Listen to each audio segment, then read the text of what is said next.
तकरीबन आधा बिहार बाढ़ का कहर झेल रहा है। बिहार में बाढ़ से ऐसी तबाही मची है कि लोगों का जीना मुहाल हो चुका है। बिहार में हर साल बाढ़ आने के बाद कोसी नदी की चर्चा तेज हो जाती है, क्योंकि बिहार में हर साल बाढ़ की वजह कोसी नदी को ही माना जाता है। जनरल नॉलेज की किताबों में भी लिखा है और प्रतियोगी परीक्षाओं में भी पूछा जाता है कि बिहार का शोक किसे कहते हैं, लेकिन कोसी नदी के फायदे भी इन्हीं किताबों में बताए गए हैं। तो अब सवाल यह है कि कोसी नदी बिहार के लिए वरदान है या श्राप? चलिए इस वीडियो के जरिए इसका जवाब हम खोजते हैं।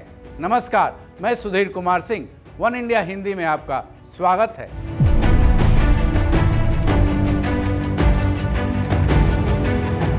बिहार के लिए कोसी वरदान है या श्राप, इस पर चर्चा करने से पहले थोड़ी सी नज़र कोसी नदी से आज कहां कहां क्या हालात हुए हैं उसके बारे में जान लेते हैं। ताज़ा स्थिति यह है कि बिहार में कोसी और गंगा नदी में पानी का स्तर काफ़ी बढ़ गया है और ये तेज़ी से बढ़ते ही जा रहा है, जैसा कि मीडिया रिपोर्ट्स में खबरें सामने आ रही हैं, जिसकी वजह से बिहार के 13 जिले बुरी तरह प्रभावित हो चुके हैं। वहीं अगर केवल कोसी नदी की बात करें तो इसमें भी पानी रोजाना काफ़ी तेज़ी से बढ़ता जा रहा है, जिसके बाद हालात ये हैं कि नॉर्थ बिहार और सीमांचल इलाकों के लिए भारी खतरा मंडराने लगा है। फिलहाल गाँव में घरों में पानी तो भर ही गया है, आगे के हालात और भी बुरे होने के आसार जताए गए हैं। एक रिपोर्ट की माने तो पिछले 55 साल के बाद पहली बार कोसी नदी में इतना उफान देखा जा रहा है। आशंका तो ये भी जताई जा रही है कि कोसी नदी की वजह से नॉर्थ बिहार के कई जिले जलमग्न तक हो सकते हैं। कोसी नदी में हर साल उफान आने की वजह नेपाल को माना जाता है, जो कि हर साल पानी छोड़ता है और उससे बिहार की नदियां प्रभावित होती हैं। इनमें कोसी नदी सबसे ज़्यादा प्रभावित होती है। हालांकि कोसी नदी को बिहार का शोक कहा जाता है, लेकिन क्या ये पूरी तरह से सही है? कोसी नदी वाकई क्या बिहार के लिए केवल श्राप है या फिर वरदान भी है? चलिए जान लेते हैं। कोसी नदी वरदान या श्राप? कोसी नदी को बिहार का शोक कहते हैं। इसको सुनने के बाद आप ये सोच सकते हैं कि बिहार के लिए कोसी नदी श्राप ही है, लेकिन ऐसा बिल्कुल नहीं है।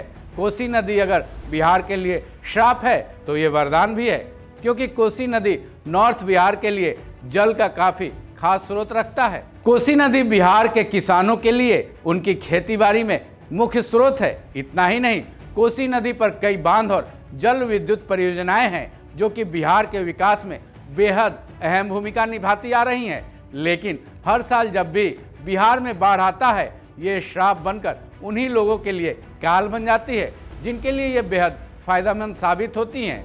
कोसी नदी में उफान की वजह से हर साल लाखों लोग बेघर हो जाते हैं। कोसी नदी का स्रोत क्या क्या हुए हैं तबाही के उपाय?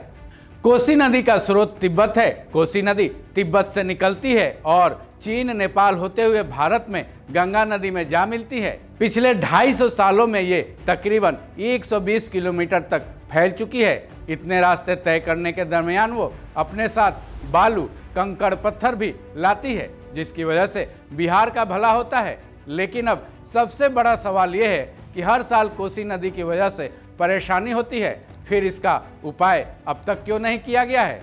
यहाँ ये जान लीजिए कि ऐसा बिल्कुल नहीं है। कोसी नदी की भयावहता से बचने के लिए आज़ादी के तुरंत बाद से ही, यानी 1953 में ही पहली बार उपाय किए गए थे। कोसी परियोजना इसके लिए शुरू की गई थी। जवाहरलाल नेहरू ने इस योजना की शुरुआत की थी। तब ये कहा गया था कि 15 सालों के अंदर इस समस्या का समाधान मिल जाएगा।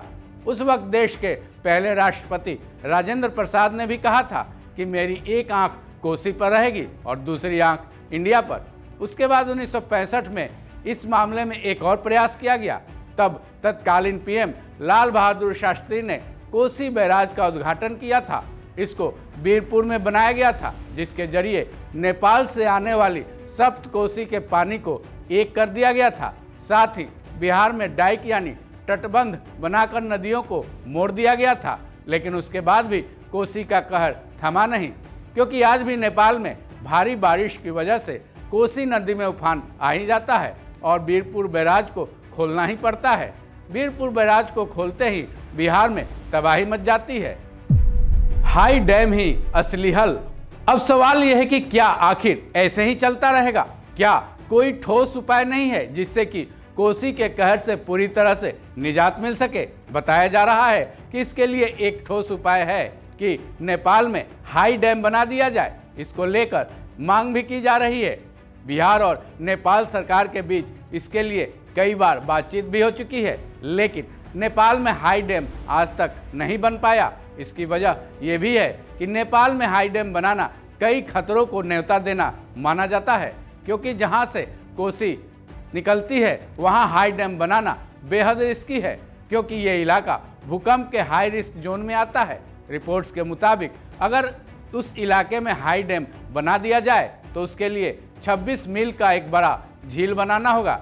ऐसे में झील बनाने के बाद अगर भूकंप आता है तो अंदेशा ये जताया जाता है कि हाई डैम ध्वस्त हो जाएगा तो बिहार का भागलपुर इलाका एक ही रात में पूरी तरह से खत्म हो जाएगा। नदियों को मोड़ने की चर्चा। कोसी नदी की तबाही से बचने के लिए नदियों को मोड़ने तक की भी बातें उठी। 1970 के दशक में बांध डिजाइनर और पूर्व सिंचाई मंत्री के.एल. राव ने राष्ट्रीय जल ग्रिड का प्रस्ताव रखा था, क्योंकि बिहार के साउथ जिलों में पानी की इतनी कमी है कि वहां के लोगों का जीना मुहाल था। वहीं नॉर्थ बिहार में हर साल आने वाले बाढ़ भी सरकार के गले की फांस साबित होती रही। ऐसे में उन्होंने सुझाव दिया था कि ब्रह्मपुत्र और Ganga basin water surplus area है, वहीं साउथ इंडिया के साथ मिडिल इंडिया में पानी की काफ़ी कमी है। ऐसे में नदियों को जोड़ने से बैलेंस बन जाएगा, ना तो सूखा होगा और ना ही बाढ़ आएगा। इसके लिए डॉक्टर राव ने 1999 में तत्कालीन पीएम अटल बिहारी वाजपेयी का ध्यान इस तरफ दिलाया था, जिसमें सूखे और बाढ़ की स्थिति की तुलना करते हुए ये कहा गया था कि इससे काफ़ी हद तक दोनों तरफ राहत मिल सकती है। लेकिन दुर्भाग्य है कि वैसा नहीं हो सका जैसा कि डॉक्टर राव ने प्रस्ताव रखा था। यानी कि कुल मिलाकर ये कहा जाए तो कोसी नदी के कहर से बचने के लिए आज़ादी के तुरंत बाद से ही कई प्रयास किए गए, लेकिन कभी वो प्रयास इस आपदा के निपटने में काफ़ी कम पड़ गए, तो कभी हाई डैम नहीं बना पाने की मजबूरी ने कोसी नदी के कहर को बरकरार रखा। लेकिन जहाँ तक नदियों को मोड़ने की बात है, अगर उस पर सही तरीके से काम कर दिया जाए तो कोसी नदी पर बिहार का शोक वाला धब्बा शायद मिट जाए। लेकिन इसके लिए केंद्र सरकार का समर्थन और मदद जरूरी है। ऐसे में केंद्र सरकार के सामने प्रस्ताव रखा जाना चाहिए, जिस पर केंद्र सरकार को बिहार सरकार के साथ मिलकर काम भी करना चाहिए, ताकि कोसी नदी से होने वाली हर साल की तबाही से बचा जा सके। वैसे भी फिलहाल बिहार में डबल इंजन की सरकार है, जिसका लाभ नीतीश कुमार को उठाना चाहिए। इस खबर में बस इतना ही। बाकी अपडेट्स के लिए जुड़े रहें वन इंडिया हिंदी के साथ।